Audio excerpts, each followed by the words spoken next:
We would like to acknowledge the traditional custodians of the land on which we gather today, the Wurundjeri, Wurrung and Bunurong peoples.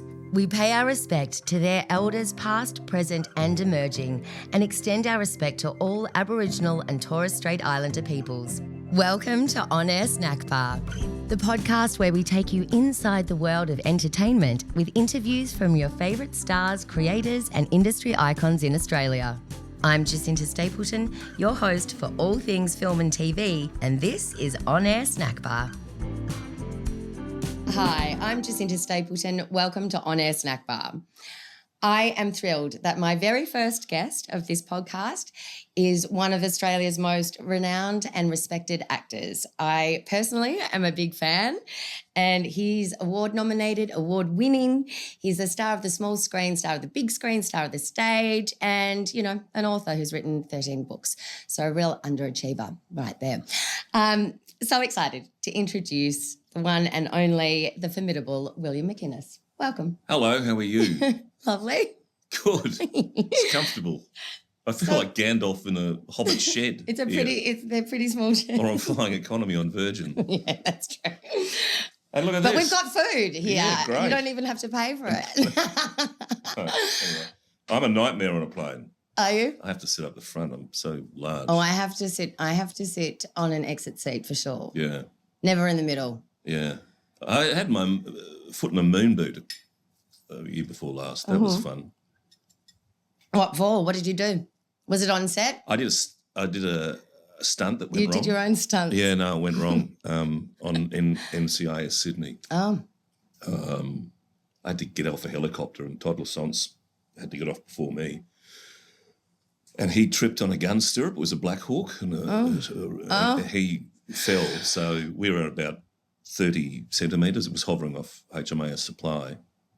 And Todd fell head first and I grabbed him and then I had to steady myself. So I put my foot on and there was on the deck of the ship and then there was this wind shear and then the helicopter went sideways and... Oh, my goodness. Yeah. I wish. I tripped over getting a cup of coffee. That's how I get my Achilles. I feel like you're That's the only stunt I do. I go get my own coffee. And I'll never do it again because I snapped my Achilles. Oh, really? Yeah, it was terrible. They wouldn't let me on a helicopter. They barely let me on an airliner. Was that a fun show? Yeah, they were all nice people. It was fun. Yeah, yeah. I mean, it's a bit sort of, you know, I walk around and I play some pathologist or something, the old duffer in the background who is supposed to cut up the bodies and find out how they die or whatever. And I can never remember the medical terms. I mean, some poor sod had his chest opened up, had all this, you know, special effect. Oh gunk no, all over I see. I couldn't stand that stuff. No, I get freaked out by fake blood. Yeah, You know, all these prosthetics. like all their prosthetics. No, is that what they call them? I guess so. I don't know. Prosthetics. Prosthetics. Anaesthetists. Anyway, he died apparently in the script of a major cardiac event. Mm-hmm. But I couldn't remember it, and I was saying he died of a major cardio event. Like too much exercise. Yeah, too much exercise and he exploded. And it took about 14 takes for me to say it right, and then you get the sweats and I start yelling, and then the corpse started laughing, and I say, "Shut up, you're dead." And he laughed so much the special effect had to be reapplied. Oh no! And how did we get onto that? I don't know. You just started talking waffling on, which is good for me. Fantastic. When did you realise that you were an artist? Well, I don't want to be an artist, but I mean, I don't know. I just went to uni and I did a uni review and I'd finished uni. What did you study at uni? Oh, I started off doing all sorts of shit and I ended up failing a lot of it. And I buggered up the first course I went to, law, and I ended up doing an arts course in economics and stuff like that. And I got that, I had a great time at uni, you know, I had a whale of a time, a lot of fun. And then I was going out with a girl who said, "Why don't you go off and do this thing?" Because I was going back to do law. And it was WAPA, this thing over in Perth, which is one of the worst acronyms for a place of learning a whopper. You know, it takes 2 handles to handle a whopper. King-sized actor. I've turned into a whopper. I just went off. I got in on a callback. I remember I went to Seymour. Was it Seymour Centre? Because I was enrolling in law down there to do down in Sydney. And I just made something up and You Someone made went to something Nina. up, so you didn't do a proper monologue or I just anything? made something up. Wow. And then when you got in, Surely you'd already, I mean, you obviously had that acting streak in you. I mean, doing all those theatrics. So were your brothers and sisters actors, artists? my sister was very. They were all were really, because we grew up. The house we grew up in was sort of. It was in southeast Queensland, but we had a lot of art on the walls. We had various prints. We had Albert Tucker paintings, prints of those. We had the Laughing Cavalier. John F. Kennedy was on the wall. The Queen was on the wall. There were a lot of Arthur Boyd prints on the wall, a lot of paintings my mother did and my sister did. Oh, wow. I had a string thing on the wall. My sister, my younger sister, did a painting of a sunset, which looked like a boiled or fried egg. Okay. So it was sort of fun. It was a nice house to grow up in. So we were encouraged to appreciate the arts, but not engage in them in any real way. I mean, certainly I didn't think I'd ever be an actor. Until Whopper?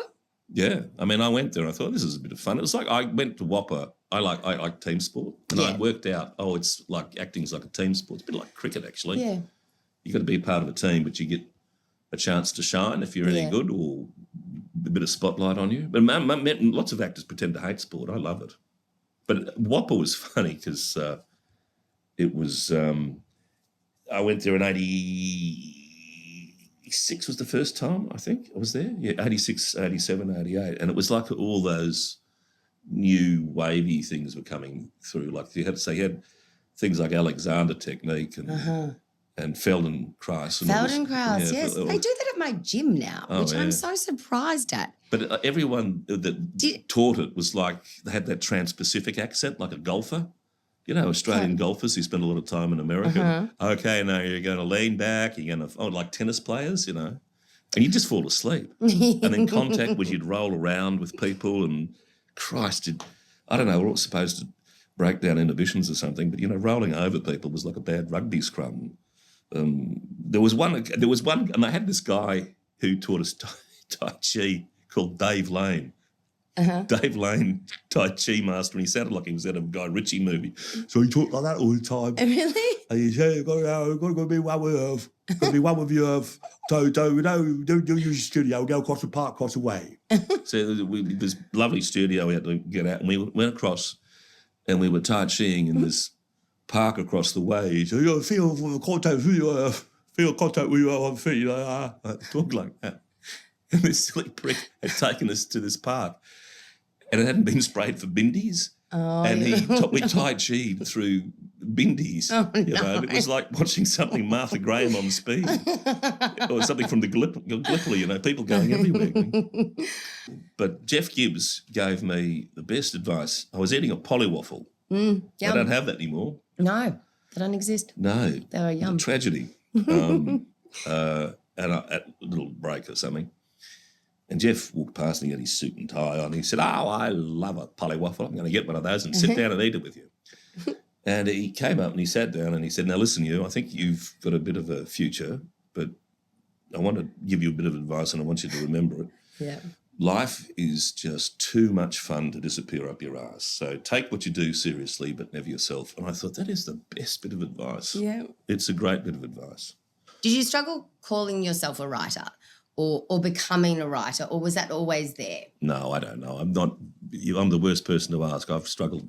I mean, I think acting is sort of just play acting. Yeah. I still call it play acting. Yeah. So, I suppose I write books, but I don't know. I mean, I've always been a bit sort of leery of it all. I mean, that's just me. But it's good now that people can just go into the creative arts and just be practitioners. And, that's something that I always sort of struggled with. The first person I met who, as a grown-up, who took it seriously was John Wood. Oh, yeah. And he thought it was a good thing to do with your life. And acting? Acting. Yeah. Acting was a good thing to do with your life. And being helping entertain people was a good thing. And I sort of thought, that's sort of interesting. Because I just thought it was farting about. Right. Slightly ephemeral. So then you never got kind of nervous or anything no, that? No, you get nervous. Oh, I mean, when I did Blue Heelers, they used to call me the barreler.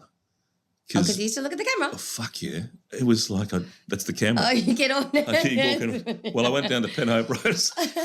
So they'd start waving at the monitors. No, not that bad. But, and on opening nights, I remember doing a play with John, and I thought, he's a sort of really veteran, sort of iconic actor, which, was great because you could tease him and he'd sort of erupt a bit, which was fun. But we were doing this play, and I was going, I hate opening nights.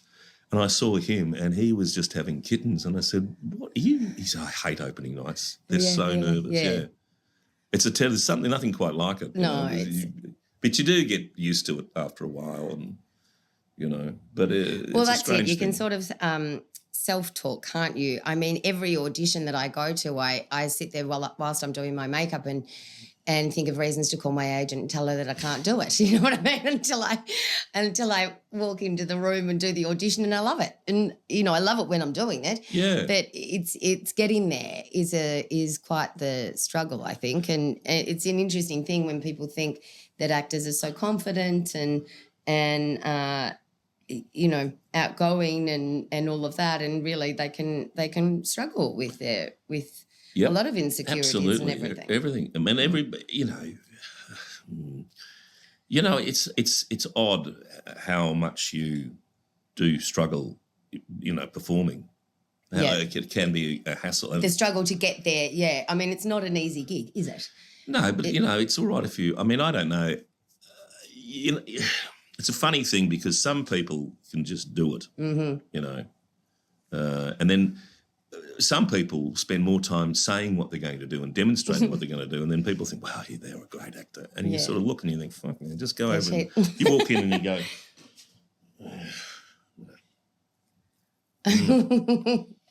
Loving that snack? You go like that. And then if you're going to... I'm not going to go over there, I'm going to pick up the plate, then I'm going to do it this way, then I'm going to hold it up like that. It's my motivation. Then I'm going to look at it, then I'm going to... And people go, wow, he's an actor. Well, I did want to ask you actually about your process. Do you have a process? Do you have habits that you have to do? Do you have little rituals? Do you have no? I find a park with bindies and I tie chi through it to toughen the soul, my creative soul, my those feet. Those 3 years at Whopper for that. No, I like, look, I learnt how to give people space. I've learnt that not everyone approaches acting the same way as I do. I sort of work out what I'm going to do when I'm there. I always like chatting to the director, and you can suss out whether you can, like in the Newsreader, I really liked Emma and Michael Lucas, who was the guy who came up created it, yeah. And I said, listen, can I throw a few things in here? Like I was going to say, can I say this? Because I can remember someone saying, and they said, yeah, go. And then, and then where the first shot I did there, I went up when Anna Tall was coming in, my character had to yell at her in the first series. You and yelled I said a lot Emma, in that series, I mean. And I said, and I said, do you want me to yell at her or just shout? What do you want me to do? She said, well, just do what you want to do and see how it goes. And I thought, all right. So I'll yell how I remember people yelling when I was growing up, and how, housemasters would yell at you, or footy coaches or teachers would yell at you. And I worked out that I remember those guys yelling, and it was more born of frustration from their own, where they were in life. I used to love it being at school when you would, you'd have a teacher. Like we had one of these maths teachers, and he'd get you up. Maths was all right when it was long division, but as soon as cos and sign came in, and I thought, fuck this, I've just, you press the ejector seat, and this guy. You'd have to do it manually then, and like now it's all, you've got to come, you've got all the go. This guy would get up, stand on your feet and talk me through this equation. You go, oh, right, and I've got no idea. And he'd be going, yes, yes, and you'd half think, oh, right, I'm doing it right, am I? And he'd go, yes, yes, and they used to have chalkboards back then, blackboards and dusters, and he'd go, no, no. no, and he'd just throw the duster at you. If you didn't duck, you'd get hit. And George Bush got that shoe thrown at him. So I remember guys like that, and I thought, why the fuck is this guy so angry? And then, you hear around the traps that, you know, his personal life's not great, or he's got a drinking problem, and then you go in there and you just sort of rile him up even more and he explodes. So I said, okay, I'll do that. So I didn't think about that. I just did that on the day I was in there. Mm-hmm. And because, you know, I'm a big guy and I've let myself go a bit, and I said, well, why don't we – I remember all these guys from Channel 7 when I was doing Blue Heelers. Exactly what I was going to ask you. They walk around in these braces, and they used their size to sort of power through, like, to dominate people. Yes. So I thought, I'll just do that. And then when I yelled, I just gave it with both barrels. Oh, it is marvellous yelling. But then it's Anna Torv is like someone who's got a blueprint for everything, you know, which is great for her. Yeah, that's her technique. That's and she's the lead too, you know. So you've got to. Your job is to support the lead.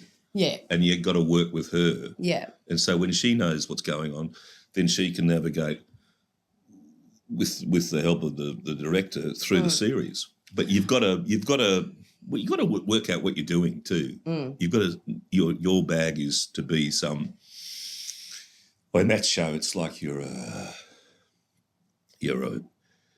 force to provoke. Well, you were, you know, but you're also, I mean, in your own right, you know, such a sort of nuanced character, and you can see that, and you change so rapidly in a scene, you know, where and all of that aggression and everything, you just, you know, you completely deflect and put it on other people. It's just marvellous. Well, it's such a brilliant performance. Absolutely. Thank you, but it was fun to play. Is it one of your favourite characters of all time? Oh, I don't know.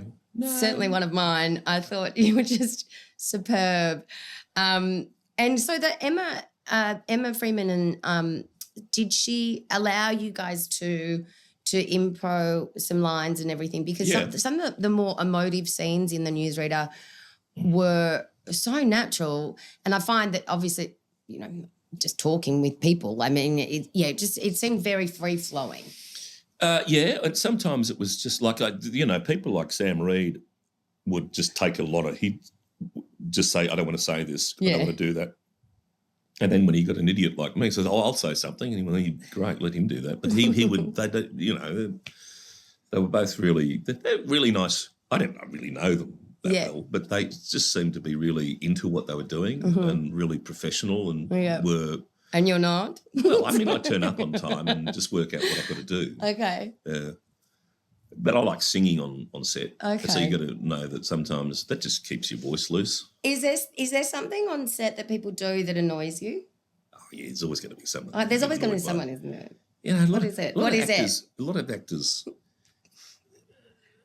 of actors, as I was saying before, they talk about acting a lot and they don't, you know, and you think, or they're just doing do their it. Socials or shite like that. Oh, yeah, the socials. No, see, back in the day, you never used to be allowed to have a phone on set. I mean, it's a slab, wasn't it? It was if if your phone rings on set, it's a slab. You have to buy the whole crew the slab. It still is.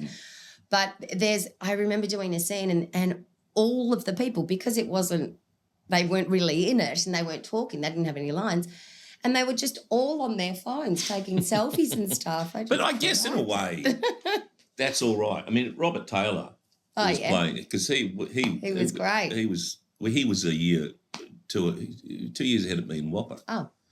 And I always liked him. He's a really good, solid citizen. Yeah, Robert. He's a good man. But he was on the phone. I said, "Oh, what are you doing? Texting yourself?" He says, "No, well, just taking care of the socials." You know, because he had that big show in America, yes.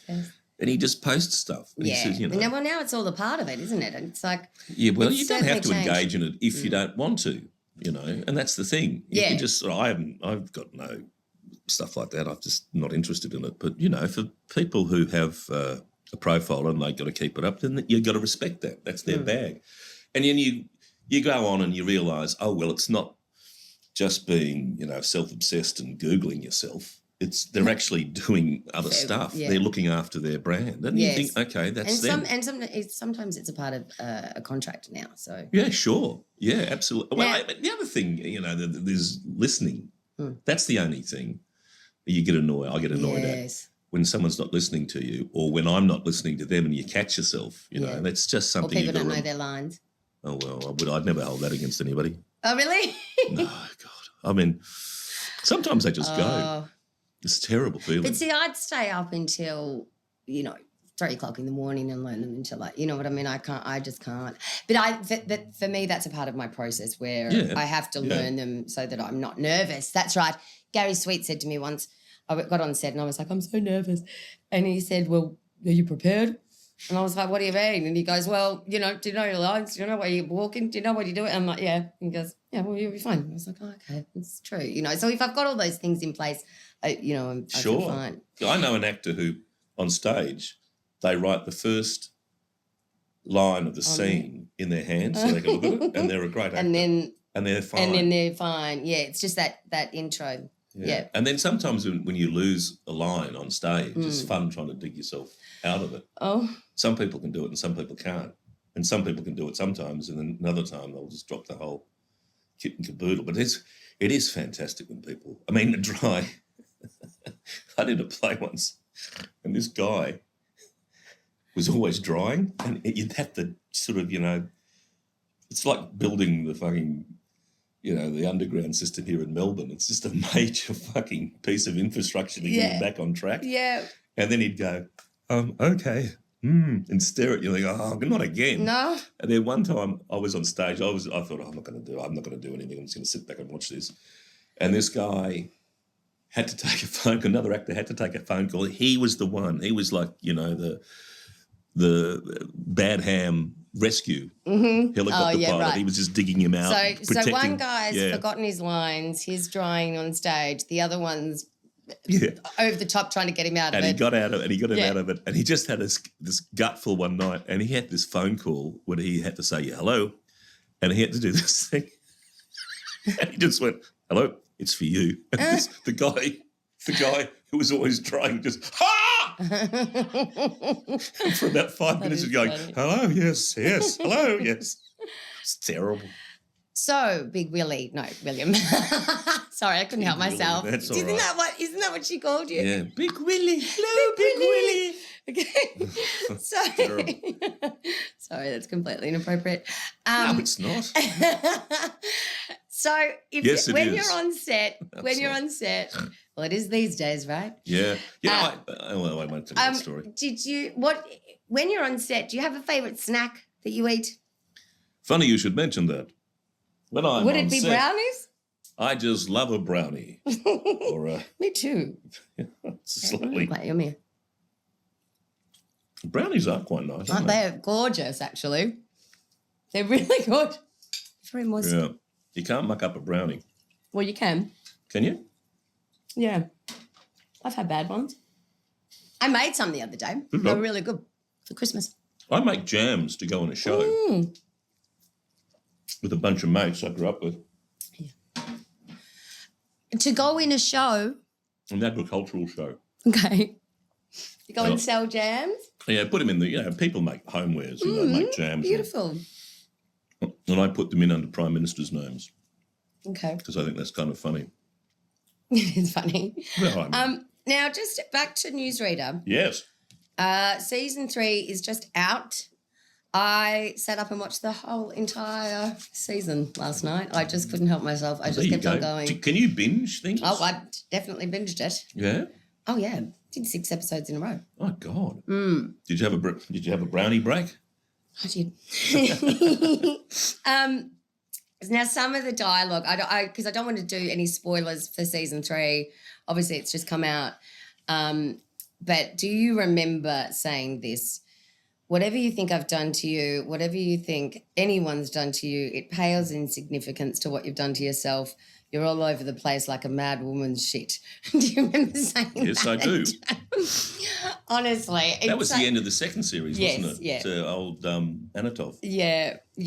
And, and look, I'm not going to quote anymore, but it suggests that at the end you suggest that she's going to go off and kill herself, come home in a cargo hold from America. Obviously this is kind of a way of talking to, women and about mental health that probably doesn't exist anymore, or hopefully doesn't. Well, yeah, I guess so. I hope so. Did you ever find that, did you ever have a problem with any of the lines that you said? Or? No, not really, because you play acting. Yeah. And I think I'd always say, you all right? Are you fine? And then she's quite a nice person, I think. I don't really know her because she didn't spend much time. Yeah. I mean, I spent more time. Because you sort of came in and out, Even I'd just bloody bang on to Feathers Peacock about rugby and football. And, okay. you'd do bad sort of impersonations of football callers, and you seemed to enjoy that. But she's somebody, I think, who's worked really hard to get where she is, and I think she's had to go through a lot to navigate a lot of stuff that blokes don't have to. No. And I think she's got a lot of time for her. And she wasn't quite happy with that scene. And I know there was a lot of stuff that was cut, and we worked on it that morning. And again, she's the lead, so whatever she needed, she got, basically. And that's fine. But see, I thought it was a marvellous thing, even that scene as well. I mean, you kind of go on this like dichotomous seesaw of emotions. 1 minute you're laughing, 1 minute you're crying. The scene where you punch Dennis in the face. Oh, sorry, he punches you in the... Sorry. The scene where you come into Dennis and you're admonishing him and... in the edit booth. Yeah, you're screaming at him and it's quite derogatory. And to me, it sort of triggered, horrible things, memories of being admonished by... Yes, it did. Man, that's no good. Yeah, from, scary producers and stuff like that. Yeah. Sorry. And then he just punches you in the face and it's hilarious. Well, that is... I said to... brilliant. I said to Emma, listen, I got a line that a football coach used to say, and that's the direct line. That's that line that you say afterwards. Yeah, because I was a sort of player I'd be all right. But grandstand or bypass was not a bad nickname for me because I'd have a go and then I think, I'm not going to. But if I got hit, if someone hit me, I'd fucking arc up. Yeah. And there was, and this guy said, there's nothing like nothing like a good punch in the nose to sort of give you focus, more focus. More focus, like head job. I remember him saying that. Tell you what is interesting about that. The line's marvellous. Someone asked me how much you ad lib or impro. Now, I don't know the difference between an ad lib and an impro, but if you've got that ability and you're allowed to do it, you should never, I think as a rule of thumb, you should never run around saying, I said that line, I came up with that, aren't I clever? Because the general rule is it belongs to the writer of the episode. Yeah. Because the foundation's already built. Yeah, so you're working on what has... The character's already been written, and I kind of like that. Yeah. And when you were saying about going to audition before, and when you actually do it, that's the fun of when you're doing something. Well, that's you getting to play, right? Yeah. And it's like, I guess, that analogy of sport, which you've brought up a lot today, and that it's a team, it's a team, and it always is, or it should be. And people, most people on set should see it like that, and that it's a collaborative process that, sure, the writer has created that character, and then you get to add on it. The director, gets to add on it. It's all this collaborative, wonderful mix. I kind of like it, like it's like you're building a house or you're doing a development. Like the producer's the developer, the director's the builder, the writer's the architect, and then all the tradies come in, and an actor. And this is very what are probably, the actors? Where are they're the just actors? tradies. They're tradies. And, sometimes you're given the scene and it's like a beautiful, in a house sometimes. We had a house and I used to love this room that had a bay window and it had a lovely step, and the builder said, I'm just going to do that. Can I do that? I said, shit, that sounds great. And so the equivalent of that is when you're given a lovely scene and you might riff on something and say that's the favourite room in the house. And that's the great gift of getting to the stage when it's not all about you. Yep. And you're working with a bunch of people to create something, and that's good because, as I said, I mean, I think when I first went to drama school, I mean, I wasn't a total arsehole, but I was a bit impatient, and you're a bit, you're bright and you're sort of intelligent, so you think you're more intelligent than these other people, and you think you're more ahead and all that sort of stuff, and you think it's so easy to disappear up your own arse like that. And when you just not slow down, but when you just wait for everyone to go together as one, that's when it's really fun acting. I mean, my dad said something. His whole creed was you head down, bum up, go for your life, have a crack, but always remember to leave a bit of space either side so somebody else can do the same. Yeah. And then you stop once in a while and you check no one's been left too far behind. And I just think lovely. That's a beautiful is thing. a great What a beautiful sentiment. Yeah. way of going about a creative life, I think. I mean, some things are solo. You've got to be able to do things by yourself, But TV acting, theatre acting, it's just great to be a part of a team, I think, and to cut people a bit of slack. And, I know there's some older actors who think that, what's that? What's that term? Intimacy coordinators. Well, that's a lot of shit, but you think, no.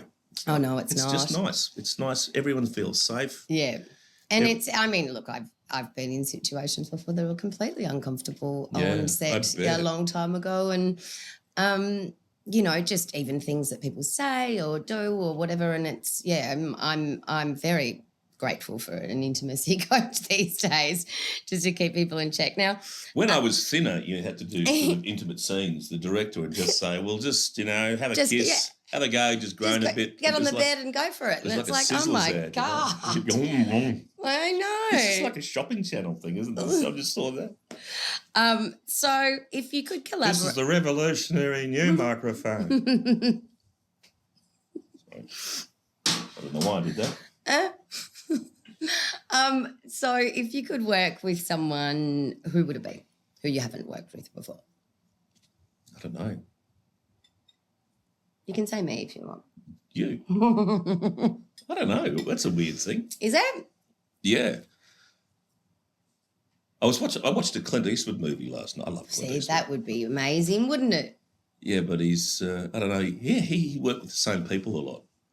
It's interesting. Like, I was watching The Outlaw Josie Wales, and then I was looking at these two guys. One was a bandit and the other guy was this fellow on a barge, and I thought, fuck me dead.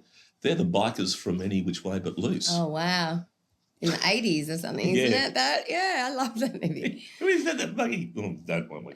So is there something that you're working toward now? I'm writing a book at the moment about summer, Australian summers.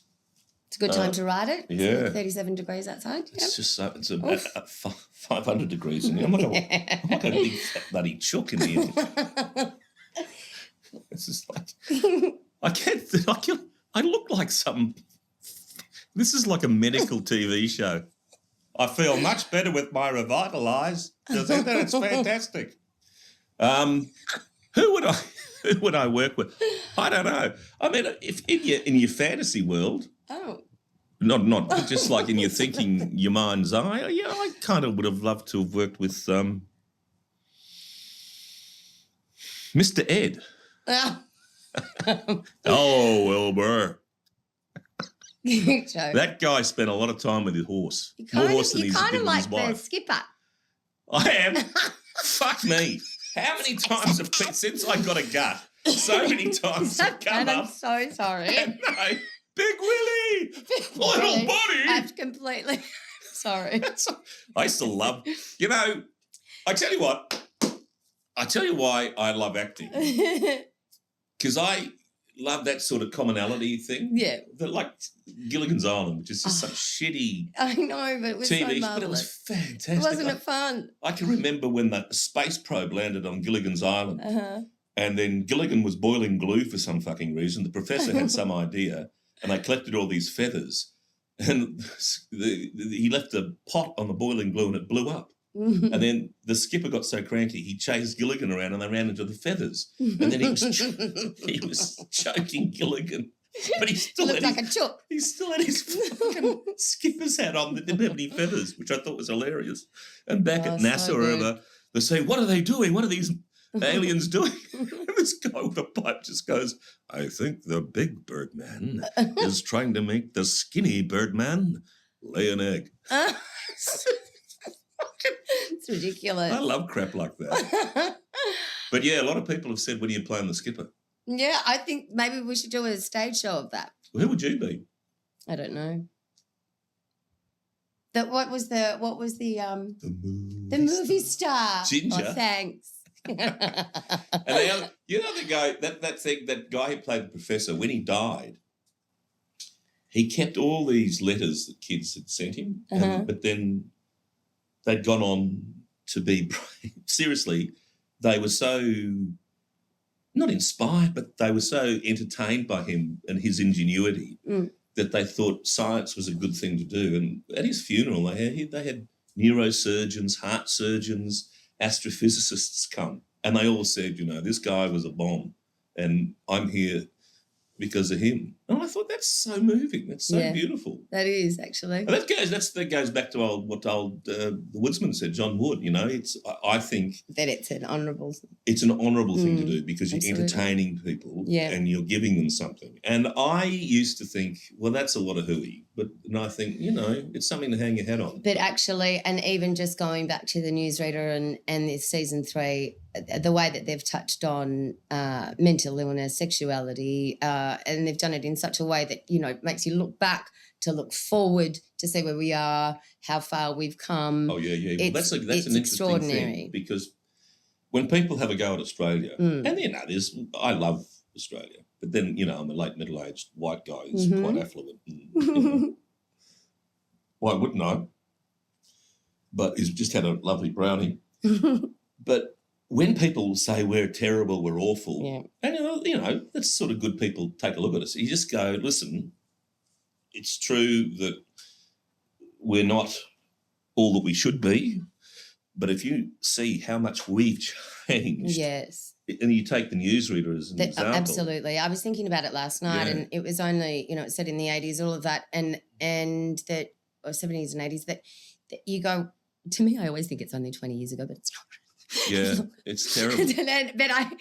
It's we have come a long way. Oh, sure. And I think, I think you've done a really amazing job. You should be really proud of yourself about that role. I think you're extraordinary. And I am. And I'm talking here in this sweatbox.